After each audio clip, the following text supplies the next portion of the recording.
What is up, guys? It is Joe. We are back. We're talking ball about the Cats, and as you can see behind me, I'm in the process of a move, so there's not much on the walls. There's not much to distract you in this one, so you might have to just lock intimate eyes with me. We're going to get a little date action on. But that being said, today we're talking ball about the Cats, specifically in the portal, because there was a big report this week from a national writer linking Kansas State to a Kentucky transfer. We're going to talk about a big man. I know that's been a topic of conversation in the community, but before I do, let me tell you this. If you like the channel, if you like K-State Athletics, be sure and consider subscribing. It does help me out immensely. I'm not going to force you, but if you're interested, it'll keep some of my videos on your feed as we roll through this offseason. So it's a cool way to pass the time as we're both rocking towards football season together. But it is time to talk ball, specifically about one player, Ugonna Onyenso, the Kentucky transfer big man. Now, when I say big man, I'm going to be specific about it. A lot of people on the channel have an issue with certain guys being 6'7", 6'8", 6'9". This is a true 7-footer. For the record, I'm not in that crowd, but there is a lot of people in the comment section of these videos that are very like, if they're not over 6'10", they're not a good basketball player. I'm not saying that, but there's a lot of people that commented. So this video is targeted at you guys. K-State is linked to a true 7-footer, the Kentucky transfer Ugonna Onyenso. And I've heard a lot of great things about him as a basketball player, but honestly, when you watch his highlights, he is a presence. That's the best way to describe it. The dude is a basketball player. Now, there's going to be people out there that are turned off about the idea that, he doesn't offer a ton in terms of offensive production yet. The key word is yet. He's very young in his career. He's just a sophomore, but he stands 7 foot tall and weighs 247 pounds. He's a big, big dude. He is quickly proven to become one of the nation's best rim protectors, like a shot blocker that you cannot even describe. That's how talented this dude is. We were all wrapped up in the Clifford Omori sweepstakes, and we talked about Cliff, and Cliff had about a 13% shot blocking rate, and he was one of the best true rim protectors in the country. Ugonna Onyenso has a 15% block rate, and he did just that in a fraction of the time. That's the thing that K-State's found this offseason, the guys that have put up big numbers in smaller minutes than you'd think. So Ugonna Onyenso last season at Kentucky.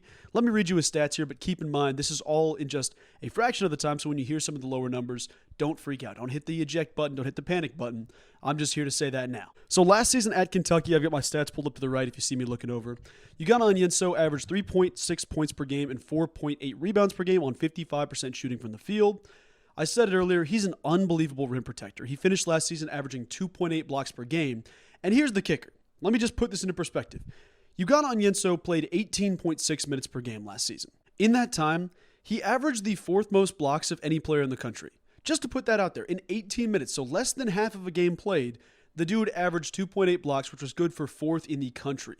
When you look at his per 40 minutes, or his per 40 evaluations, it's incredibly off the chart. So last season at Kentucky, he took over as the starter for the Wildcats part of the way through the season, but early on in the season, he was banged up. He didn't see the court a ton. Played 24 total of the 30-ish games played at Kentucky. But like I said, the guy hasn't unlocked that part of his game yet, just because he hasn't had the minutes opportunity consistently yet. I say that to say this. He is the perfect addition for Kansas State on one of two grounds, and I'll explain that here in a second. What I find really intriguing is that I think the staff, and I'm gonna say myself as well, I think everybody's okay with operating a chore as your 5-man. He stands 6'9", but honestly, his presence on the low block has been a really big mismatch for Samford, and I think it would continue to do so at Kansas State. If you want an example of that, look at the NCAA tournament game against Kansas. See how Hunter Dickinson was, on shaky footing, to say the least, the entire time. This addition would change the roster construction pretty considerably. Like, you add Ugonna Onyenso, he's a starter immediately. I'm not going to make the claim that he's coming off the bench. Nobody should. He will be your starting 5, which then pushes Achor to the 4 spot.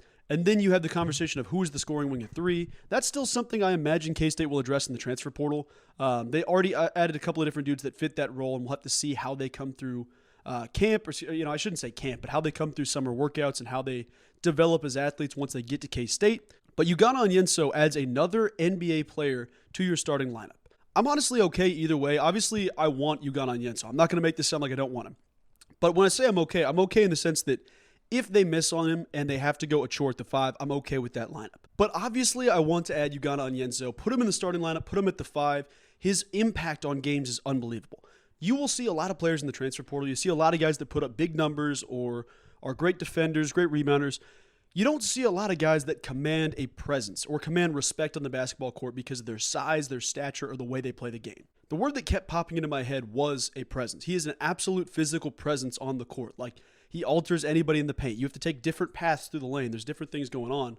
But you obviously want to add this dude into your starting lineup, and it would be an unbelievable win on the recruiting front. I'll talk about who linked us to Ugonna Onyenso here in a second, but let me run you through his 247 page. Now, something I should have mentioned as well, the dude has a 7'5" wingspan. That's a big dude. K-State is adding athletic freaks, dude. We're adding length. We're adding ability-type players with upside out the wazoo. Guys that will be super annoying to get around on offense to try to get past when they're defending you. That's the type of team K-State is creating. But coming out of Putnam Science Academy in the class of 2022, Ugonna Onyenso was the 36th ranked player in the country, a 4-star prospect, if that does anything for you, the 9th ranked center in the class of 2022, and the number 1 player in the state of Connecticut. But let me read this report from On3's Jamie Shaw. Shout out to Jamie Shaw and On3. They do great work. This is what he had to say about Kansas State, because there was an initial report of, okay, Ugonna Onyenso's looking at, these 5 or 6 teams, and K-State was omitted. However, it sounded like the rumblings behind the scenes were that K-State was never truly omitted, and that he immediately made a correction to the article. Or, another agent came forward and said, hey, Kansas State's also involved in this. Don't count out the Wildcats. That's exactly what Jamie Shaw said, and I'm going to read that to you here now. Ugonna Onyenso entered the college basketball transfer portal in early April. He immediately became one of the top rim protectors available. Onyenso, listed as a 7-foot sophomore at Kentucky, led the SEC with 2.8 blocks per game and a 15.3 block percentage despite playing only 18.8 minutes per contest. That's ridiculous, folks. That's my commentary, but I'll jump back in. Onyenso's 66 total blocks finished 3rd in the league, even with playing in only 24 of his team's 33 games. Onyenso has established himself as one of the premier shot blockers in all of college basketball. Here's where Kansas State steps in. He basically said, okay, Louisville, Alabama, UNC, Georgetown. There's another team that was mentioned. I forget off the top of my head. But this is what Shaw said about K-State. Another program I'm told to watch out for is Kansas State. Sources close to the recruitment told me that the Wildcats heavily expressed their interest at Onyenso later in the week. Another source even said that they expect the recruitment to come down to between K-State and UNC. Sources tell me that Louisville, Alabama, Kansas State, and UNC should be considered the Final Four schools. I'm told a visit to UNC could come as soon as this weekend. It is worth watching to see if he sets a visit to Kansas State. You're watching this on Sunday. Not saying it didn't happen, but there isn't many public reports. It could be one of those where it's behind the scenes. We didn't learn about visitors at K-State until they committed, so it could be possible. But he is in the midst of the NBA G League scouting combine. I don't remember if he got called up to the main one or not. I don't believe so, but I could be wrong on that. But either way, the dude has an opportunity to get to K-State. We're back in the mix with another UNC, head-to-head recruiting match. I don't expect Louisville to make much of a push. They've done good things in recruiting. They've also kind of faded out on a lot of people.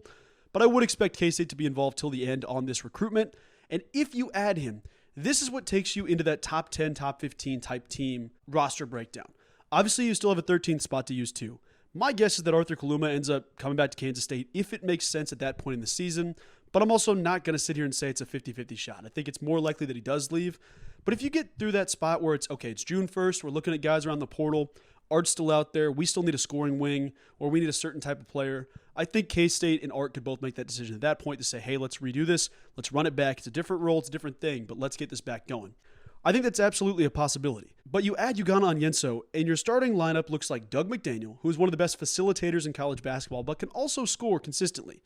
There's a lot of conversation going on who's going to start at 2 guard. Is it going to be a combination of 3 or 4 different guards? I think it's going to be CJ Jones, and I think people will quickly learn the value of CJ Jones the first time we see him hit the court. He's that type of player. I think CJ starts at your 2. The 3 is kind of the open vacancy of 3 or 4 different guys could fill that. Could it be Brendan Housen? Could it be could it be Moby if he gets, hits the ground running? Could it be Max Jones? Could it be a couple of different cats? K-State has that 4 spot filled out right now, and that's kind of a revolving door because it depends on Ugonna Onyenso. The 4 could either be Arthur Kaluma, it could be David Gasson, it could be Chor, or some combination of those guys, and then the 5 is also kind of fluid because you don't know where Ugonna stands. However, if you add Ugonna to the lineup, my brain tells me this. It's going to be Doug, CJ, one of 5 players at the 3, basically. If Art comes back, I would slot Art at the 3, and he just kind of plays an oversized 3. I think he could absolutely be that scoring wing for us. The 4 being a Chor, and the 5 being Ugonna Onyenso.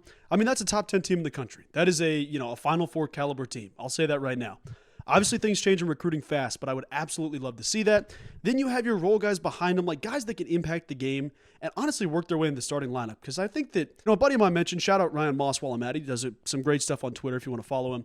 He mentioned the idea, Jerome Tang isn't going to be married to a starting lineup this year. And he never really has been. I know it's, The first year you added Desi to the starting lineup after being the sixth man. The second year, this past one, you added Data to the starting lineup.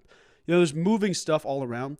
I think you'd see more fluid nature this year in the starting lineup, and I think that's something that I would bank on at this point in time. But overall, Kansas State is going to be involved in this recruitment. If it doesn't work out, it's not an end of the world thing. Don't jump on the ledge here, folks, because I think that K-State's going to have an opportunity to add 2 really good players at the deadline. But if you can add Ugonna Onyenso, that is a massive win, and he fits the argument that I need to win a national championship. I've always said it for those of you that are new on the channel. This is my theory. You need 3 NBA players on your roster, followed by the right depth pieces, the right guys around them to win a national title. And that's assuming Arthur Kaluma doesn't return. Like, you look at that, Doug McDaniel's an NBA guy right now. You look at a Chor, NBA guy. You look at Ugonna Onyenso. There's 3 NBA players. You add Arthur Kaluma, a 4th NBA player to that roster. I mean, what are we doing? That's incredible. However, if you don't get Ugonna Onyenso, one, it depends who you have the last 2 spots. You can still fill that requirement with one of the 2 last spots, or you expect one of your other guys to develop. When I say the NBA thing, it's not a set of like the other guys on the roster won't make the NBA. That is not what I'm saying. But what I am saying is that at the end of the season, when it comes down to it, you need 3 NBA players. We just don't know who the 3rd is right now. So that's why I'm saying that in theory. But if you add Ugonna Onyenso, you have one of the best bigs in the Big 12, the best shot blocker in the nation, the best shot blocker in the league, and 3 2-4 NBA players on the court at the same time. That would be an incredible recruiting class, and I would love the addition. But guys, I will probably get out of here. I'm currently on the road to Minnesota as you're seeing this, so somewhere up towards the Great White North right now. I appreciate all the support with the kind wishes for the move. I appreciate all the support on the channel as well, guys. We're going to keep rocking through the offseason. We're going to keep making it. And I'm really just excited for everything ahead. So I think there's a dead period coming up for recruiting for basketball. I'm not entirely sure. My guess is that it starts Wednesday or Thursday, but it does sound like that's something that's coming out. I haven't done any research on that. I've just kind of heard other people talking. So that's why I say that loosely. But either way, I will keep you guys updated with what comes next. But I appreciate each and every one of you guys, and I hope you have a wonderful rest of your day. Go Cats!